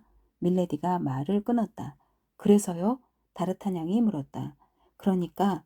밀레디가 잠시 입을 다물고 있다가 말을 이었다. 지금부터는 불가능하다는 말은 하지 마요. 나를 행복으로 짓누르지 마세요. 다르타냥이 외치고는 무릎을 꿇고 밀레디가 내민 두 손에 키스를 퍼부었다. 파렴치한 바르드에게 복수를 하리라. 밀레디가 이를 악물고 속으로 중얼거렸다. 그 일이 끝나면 너를 처리해주마. 이 멍청한 바보, 눈에 가시 같은 놈. 그렇게 뻔뻔스럽게 나를 조롱해놓고 이제 와서 내 품에 안기다니 앙큼하고 고약한 게지. 다르타냥도 속으로 생각했다. 일이 끝나면 내가 내 손을 빌려 죽이고 싶어 하는 자와 함께 너를 비웃어주마. 다르타냥이 고개를 들었다. 각오가 되어 있습니다. 그러니까 나를 이해하셨군요, 다르타냥 씨. 당신의 표정만 봐도 짐작할 수 있습니다. 그럼 나를 위해 그 팔을 써주실 거죠? 벌써 높은 명성을 얻은 그 팔을 지금 당장이라도. 하지만 그런 도움에 대해 어떻게 보답하죠? 나는 사랑에 빠진 사람들을 잘 알아요. 그런 사람들은 공짜로는 아무것도 해주지 않잖아요. 내가 바라는 유일한 대답, 당신과 나에게 어울리는 유일한 대답은 당신도 아실 겁니다. 그러고는 그녀를 살며시 끌어당겼다. 그녀는 저항하지 않았다. 욕심꾸러기. 밀레디가 미소를 지으며 말했다. 아, 다르타냥은 그녀가 부추긴 열정에 취하여 외쳤다. 이 행복이 정말인가요? 꿈처럼 날아가 버리지는 않을까 늘 두려웠는데 이제는 현실로 만들고 싶어서 조바심이 나는군요. 그렇다면 당신이 말하는 그 행복을 누릴 자격을 갖도록 애써보세요. 뭐든지 명령만 내려주십시오. 정말 믿어도 되나요? 밀레디가 마지막으로 의심을 드러내며 물었다. 당신의 아름다운 눈에 눈물을 흘리게 만든 그 파렴치한 놈의 이름을 말해주세요. 내가 울었다고요? 누가 그러던가요? 그렇게 보였지요? 나 같은 여자는 울지 않아요. 그렇다면 다행입니다. 자, 그놈의 이름이 뭡니까? 그의 이름은 내 비밀의 전부라는 걸 알아주세요. 그래도 이름을 알아요. 물론 그래야죠. 내가 당신을 얼마나 믿고 있는지 보세요. 그 말을 들으니 내 마음도 기쁨으로 가득 차는군요. 이름이 뭡니까? 당신도 아는 사람이에요. 그래요? 예. 설마 내 친구는 아니겠죠? 다르타냥은 자기가 아무것도 모른다고 믿게 하려고 짐짓 망설이는 채했다. 혹시 친구라면 복수를 망설이겠군요. 밀레디가 외쳤다. 그녀의 눈 속에서 위협적인 빛이 번뜩였다. 천만에요. 설령 내 형제라 해도 망설이지 않겠습니다. 다르타냥이 열정에 사로잡힌 것처럼 외쳤다. 우리의 가스코뉴 젊은이는 자기가 어디로 가고 있는지 알고 있었기 때문에 두려움이 없었다. 당신의 그 헌신적인 애정이 마음에 들어요. 밀레디가 말했다. 아, 내게서 당신 마음에 드는 게 그것뿐입니까? 다르타냥이 물었다. 당신을 사랑해요? 당신 자체를. 밀레디가 그의 손을 잡으면서 말했다. 밀레디가 손을 꽉 쥐자 다르타냥은 그 접촉을 통해 밀레디의 몸을 태우고 있는 열기가 자신에게 전해지기라도 한 것처럼 부르르 몸을 떨었다. 나를 사랑한다고요? 당신이? 다르타냥이 외쳤다. 오, 그게 정말이라면 나는 미쳐버릴 겁니다. 그는 두 팔로 밀레디를 얼싸안았다. 그녀는 그의 입술을 피하려 하지 않았지만 입맞춤을 돌려주지도 않았다. 그래도 그는 기쁨에 취했고 사랑에 흥분했다. 그는 밀레디의 애정을 믿고 바르드가 정말로 죄를 지었다고 믿을 뻔했다. 그때 바르드가 옆에 있었다면 아마 그를 죽였을 것이다. 밀레디는 기회를 놓치지 않았다. 그의 이름은 이번에는 그녀가 말했다. 바르드 백작 알고 있습니다. 다르타냥이 외쳤다. 아니, 어떻게 알았어요? 밀레디가 그의 두 손을 잡고 그의 눈을 통해 마음속을 밑바닥까지 꿰뚫어 보려고 애쓰면서 물었다. 다르타냥은 자신이 너무 흥분한 나머지 실수를 저질렀음을 깨달았다. 말해주세요. 어서요. 말해요. 밀레디가 재촉했다. 그걸 어떻게 하세요? 어떻게 아느냐고요? 그래요. 어제 우연히 들른 살롱에서 바르드가 반지를 자랑하면서 당신한테 받았다고 하더군요. 비열한 놈, 밀레디가 외쳤다. 이 욕설은 다르타냥의 마음 속에서도 메아리 쳤다. 그래서요? 당신을 위해 그 악당에게 복수하겠습니다. 다르타냥은 아르메니아의 돈 자패 같은 태도로 말했다. 고마워요, 나의 용감한 친구. 밀레디가 외쳤다. 그럼 언제 복수해 줄 거죠? 내일? 아니, 당신이 원한다면 지금 당장이라도. 밀레디도 지금 당장이라고 외치고 싶었지만 그렇게 급히 서두르는 것은 다르타냥의 눈에 상스럽게 보일 거라는 생각이 들었다. 게다가 그녀로서는 사전 준비가 필요했고 자기를 대신하여 복수해줄 젊은이가 결투의 증인들 앞에서 백작에게 상황을 설명하지 않도록 조언을 해줄 필요도 있었다. 그런데 이 모든 것이 다르타냥의 한마디로 해결되었다. 내일 하겠습니다. 당신의 원수를 갚거나 아니면 내가 죽거나 둘 중 하나겠죠. 아니에요. 당신은 내 원수를 갚게 될 거예요. 그리고 죽지 않을 거예요. 그는 비겁한 놈이에요. 여자에게는 비겁할지 모르지만 남자에게는 그렇지 않습니다. 그에 대해서는 나도 좀 아는 게 있거든요. 하지만 언젠가 당신이 그와 싸웠을 때에도 운명의 여신에게 불평할 이유는 전혀 없었던 것 같은데요. 운명의 여신은 매춘부와 같습니다. 어제는 호의를 보였더라도 내일은 배신할 수 있거든요. 그 말은 이제 와서 망설여진다는 뜻이군요. 망설이다니 당치도 않습니다. 하지만 어쩌면 죽게 될지도 모르는 나한테 단순한 희망밖에 주지 않는 게 과연 공정한 처사일까요? 밀레디가 눈짓으로 대답했다. 그뿐인가요? 그럼 당당하게 말하세요. 하고 말하는 눈짓이었다. 이어서 밀레디는 그 눈짓에 설명을 덧붙여서 다정하게 말했다. 당신 말이 옳아요. 오, 당신은 천사입니다. 그럼 모두 합의된 거죠? 내가 당신한테 바라는 것만 빼고는. 하지만 내 사랑은 믿어도 된다고 했잖아요. 내일 어떻게 될지 모르니까 기다릴 수 없습니다. 가만, 시숙이 오나 봐요. 당신이 여기 있는 걸 들킬 필요는 없어요. 그녀가 종을 울렸다. 키티가 나타났다. 이문으로 나가세요. 밀레디가 작은 비밀문을 밀면서 말했다. 그리고 11시에 다시 오세요. 그때 얘기를 끝내죠. 키티가 당신을 내 방으로 안내할 거예요. 가엾은 키티는 이 말을 듣고 그 자리에 쓰러질 것 같은 기분이 들었다. 키티, 우두커니 서서 뭐 하는 거냐? 기사님을 배웅해드려. 그리고 오늘 밤 11시에 안내해. 알았지? 이 여자는 11시에 미래를 하는 게 버릇이 모양이군. 다르타냥은 생각했다. 밀레디가 한 손을 내밀자 그는 다정하게 입을 맞추었다. 그는 밖으로 나오면서 키티의 비난에는 아랑 못하지 않고 말했다. 바보 같은 짓은 말자. 저 여자는 정말 대단한 악녀야. 조심해야 돼. 제 37장 밀레디의 비밀. 다르타냥은 키티가 간청하는데도 그녀의 방으로 올라가지 않고 저택을 나왔다. 두 가지 이유 때문이었다. 첫째는 키티의 잔소리와 불평과 애원을 피하기 위해서였고, 둘째로는 혼자서 생각을 가다듬고 가능하다면 그 여자의 생각도 검토해볼 기회를 갖기 위해서였다. 여기서 가장 명백한 것은 다르타냥은 밀레디를 미칠 듯이 사랑하지만 밀레디는 다르타냥을 조금도 사랑하지 않는다는 사실이었다. 다르타냥은 이대로 집에 돌아가서 밀레디에게 장문의 편지를 보내 여태껏 자기가 바르드 백작 행세를 해왔고 따라서 바르드 백작을 죽이는 것은 자신을 죽이는 것이므로 바르드 백작에게 복수하는 일은 맡을 수 없다고 고백하는 것이 최선책이 아닐까 하는 생각도 했다. 하지만 한편으로는 맹렬한 복수욕이 그를 부추겼다. 이번에는 다른 사람이 아닌 바로 자신의 이름으로 그녀를 소유하고 싶었고 이 복수야말로 더없이 유쾌하고 달콤하게 느껴졌기 때문에 단념하고 싶지 않았다. 그는 거창에 비치는 밀레디 방의 불빛을 10걸음마다 한 번씩 돌아보면서 로얄 광장을 대여섯 바퀴나 돌았다. 이번에는 밀레디도 지난번과 달리 서둘러 침실로 가지 않은 게 분명했다. 마침내 등불이 꺼졌다. 가물거리는 그 불빛과 함께 다르타냥의 마음속에서 마지막 망설임도 꺼졌다. 전날 밤의 기억이 생생하게 되살아났다. 그는 심장이 두근거리고 머리가 불타는 듯 뜨거워져서 서둘러 저택으로 돌아가 키티의 방으로 올라갔다. 송장처럼 창백해진 키티는 온몸을 부들부들 떨면서 애인을 말리려고 애썼다. 하지만 귀를 곤두세우고 있던 밀레디가 다르타냥이 들어온 소리를 듣고 문을 열었다. 들어오세요. 밀레디가 말했다. 이 모든 것이 어찌나 파렴치하고 뻔뻔스럽게 벌어지고 있는지 다르타냥은 자신이 보고 듣는 것이 믿어지지 않을 지경이었다. 그는 꿈속에서나 실현될 수 있는 환상적인 상황 속으로 끌려 들어가고 있는 듯한 기분이었다.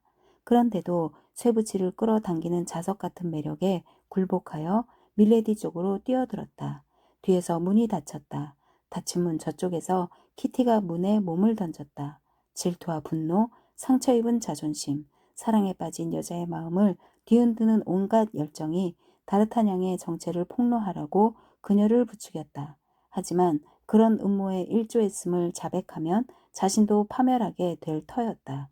그리고 무엇보다도 다르타냥을 영원히 잃게 될 것이다. 이 마지막 생각이 키티에게 마지막 희생을 감수하라고 속삭였다. 다르타냥은 마침내 모든 소원을 풀었다. 밀레디가 사랑하는 사람도 이제는 연적인 바르드 백작이 아니라 그 자신인 것 같았다.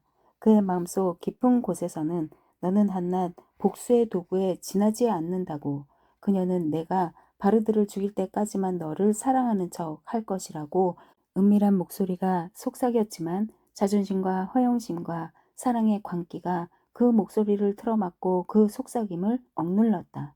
다르타냥은 예의 그 자신감에 이끌려 자신과 바르드 백작을 비교하고 결국 자기도 사랑받지 못할 이유는 없지 않느냐고 자문했다.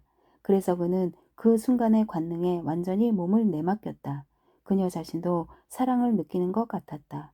그에게 밀레디는 흉악한 의도를 품고 있는 여자가 아니라 사랑에 몸을 내맡긴 열정적인 연인이었다. 이렇게 2시간이 흘렀다. 그 사이에 두 연인의 격정은 서서히 가라앉았다.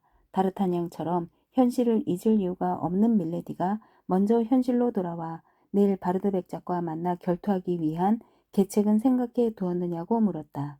하지만 전혀 다른 생각에 빠진 나머지 바보처럼 자신의 처지를 잊어버리고 있던 다르타냥은 질투에 대해 생각하기에는 너무 늦은 시간이라고 점잖게 대답했다.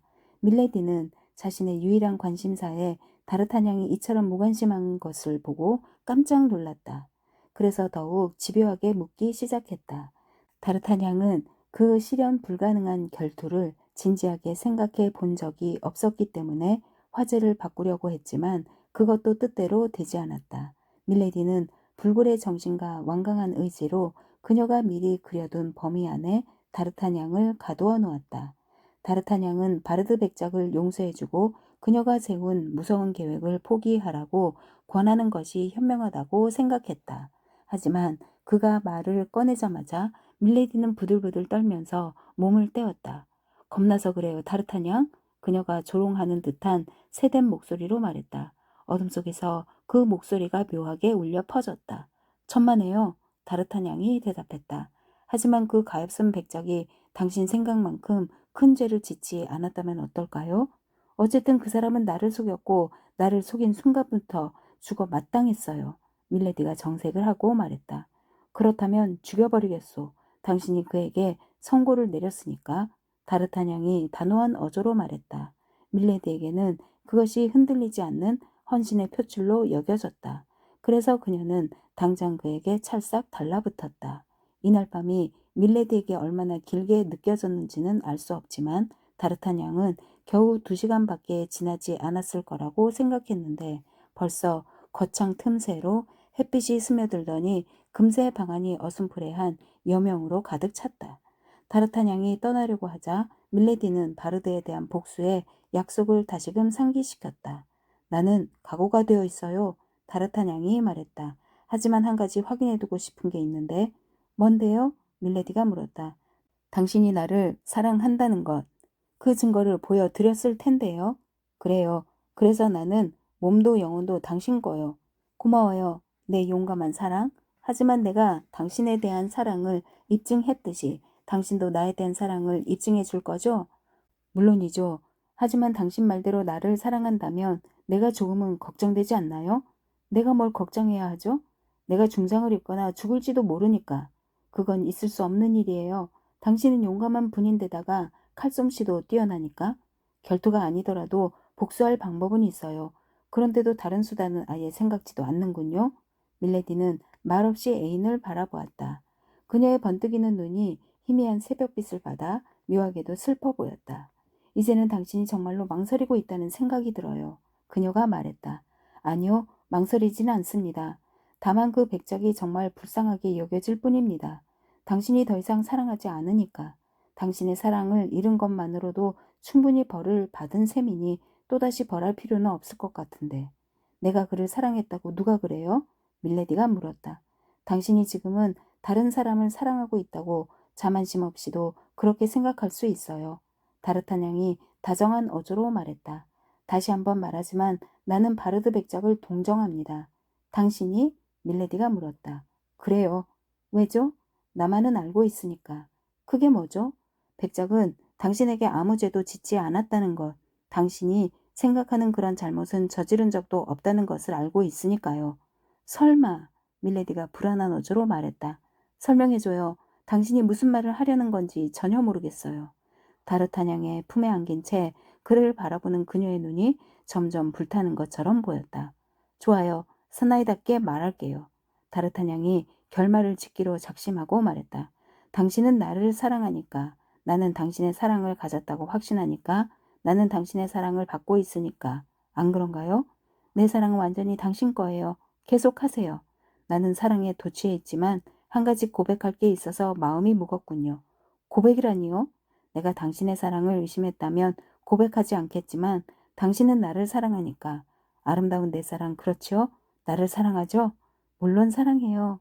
그럼 내가 당신을 너무 사랑한 나머지 당신에게 잘못을 저질렀다 해도 나를 용서해 줄 거죠? 아마 다르타냥은 최대한 달콤한 미소를 지으면서 밀레디의 입술에 자신의 입술을 가져가려고 했지만 밀레디가 그를 밀쳤다. 고백할 게 뭐죠? 그녀가 창백해진 얼굴로 물었다. 당신은 지난 목요일에 바로 이 방에서 바르드 백작과 만났지요? 내가요? 아니요. 그런 일 없어요. 밀레디가 말했다. 말투가 너무 단호하고 얼굴도 태연했기 때문에 다르타냥에게 확증이 없었다면 자신이 잘못한 게 아닐까 의심했을 것이다. 거짓말 마요. 내 아름다운 천사. 다르타냥이 미소를 지으면서 말했다. 그래봤자 소용없을 테니까. 무슨 소리예요? 말해보세요. 궁금해서 죽을 지경이에요. 걱정 마요. 당신은 나에게 잘못을 저지르지 않았고 나는 벌써 당신을 용서했으니까. 그래서요? 바르드 백작은 아무것도 자랑할 게 없어요. 왜요? 당신 입으로 말했잖아요. 그 반지는 내가 가지고 있어요. 목요일에 바르드 백작과 오늘의 다르타냥은 같은 사람입니다. 그는 밀레디가 수줍음과 놀라움에 이어 화를 내다가 눈물을 보이는 정도로 끝날 거라고 예상했다. 하지만 잘못 생각한 것이었다. 그의 오사는 곧 현실로 나타났다. 밀레디가 창백한 얼굴로 섬뜩한 표정을 짓더니 벌떡 일어나 다르타냥의 가슴을 힘껏 밀치고는 침대에서 뛰쳐나갔다. 날이 밝아오고 있었다. 다르타냥은 용서를 빌려고 얇은 인도산 무명으로 지은 그녀의 잠옷을 붙잡았다. 하지만 그녀는 거칠고 단호한 몸놀림으로 빠져나가려고 했다. 그 바람에 잠옷이 찢어지면서 그녀의 어깨가 훤히 드러났다. 동그스름하고 하얀 어깨에서 다르타냥은 백합꽃을 알아보았다. 형리의 더러운 손으로 찍힌 그 지울 수 없는 낙인을 보고 다르타냥은 형언할 수 없는 충격을 받았다. 하느님 맙소사. 다르타냥이 잠옷을 놓으면서 외쳤다. 그는 말도 나오지 않았고 침대 위에 얼어붙은 듯이 꼼짝도 하지 못했다. 하지만 밀레디는 다르타냥이 놀라는 것을 보고 자신의 정체가 탄로 났다는 것을 알아차렸다. 그는 낙인을 본 게 분명했다. 그는 이제 그녀의 비밀을, 아무도 모르는 끔찍한 비밀을 알아버렸다. 그녀가 돌아섰다. 이제는 단지 분노한 여자가 아니라 상처 입은 암 표범 같았다. 이 악당놈, 너는 비열하게 나를 배신했고 게다가 내 비밀까지 알아버렸으니 널 살려둘 수 없어. 그녀는 화장대로 달려갔다. 화장대 위에는 상감 세공된 상자가 놓여 있었다. 그녀는 떨리는 손으로 상자를 열더니 작은 단검을 꺼냈다. 황금 손잡이에 칼날이 날카로웠다. 그녀는 그 단검을 집어들더니 반쯤 벌거벗은 다르타냥에게 덤벼들었다. 그는 용감한 젊은이였지만 그녀의 일그러진 얼굴과 부릅뜬 눈, 핏발선 입술을 보았을 때는 겁이 났다. 미끄러지듯 다가오는 뱀을 피하려는 것처럼 침대 머리판에 바싹 달라붙어 몸을 움츠렸다. 땀으로 젖은 손에 우연히 칼이 잡히자 얼른 칼을 빼들었다. 하지만 밀레디는 칼을 보고도 겁내지 않고 침대 위로 뛰어올라 그를 찌르려고 했다. 상대의 날카로운 칼끝이 자기 목에 닿을 때까지 공격을 멈추지 않았다. 다르타냥이 그녀의 목에 칼끝을 들이대자 그녀는 두 손으로 칼을 움켜쥐려고 했다. 하지만 다르타냥은 그녀의 손을 피해 계속 칼을 움직였다. 때로는 그녀의 눈을 겨누고 때로는 가슴을 겨누면서 침대 아래로 미끄러져 내려가자 후퇴하기 위해 키티의 방으로 통하는 문을 찾았다. 그러는 동안에도 밀레디는 무섭게 아우성치면서 미친 듯이 덤벼들었다. 하지만 이 싸움은 결투나 마찬가지였다. 다르타냥도 차츰 냉정을 되찾았다. 자, 아름다운 부인, 제발 진정하시오. 그렇지 않으면 다른 쪽 어깨에 백합꽃을 또 하나 그려주겠소? 비열한 놈! 밀레디가 소리를 질렀다. 다르타냥은 여전히 문을 찾으면서 계속 방어 자세를 취했다. 밀레디는 그에게 덤벼들려고 가구를 뒤엎었고 그는 그녀를 피하려고 가구 뒤에 숨었다. 이렇게 두 사람이 난리를 피우며 내는 소리에 키티가 문을 열었다. 다르타냥은 아까부터 계속 그 문에 다가가려고 움직였으므로 이제는 문에서 서너 걸음밖에 떨어져 있지 않았다. 그는 한달음에 밀레디의 방에서 하녀의 방으로 뛰어들어 번개처럼 재빨리 문을 닫았다.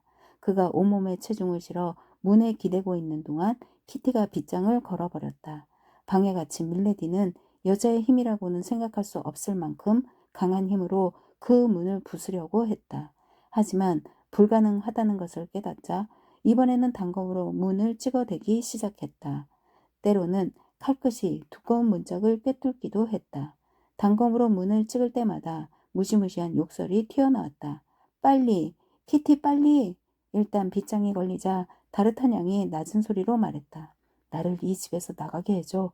저 여자에게 숨 돌릴 여유를 주면 안 돼. 하인들을 시켜서 나를 죽일 거야. 하지만 그런 꼴로는 나갈 수 없어요. 알몸이잖아요.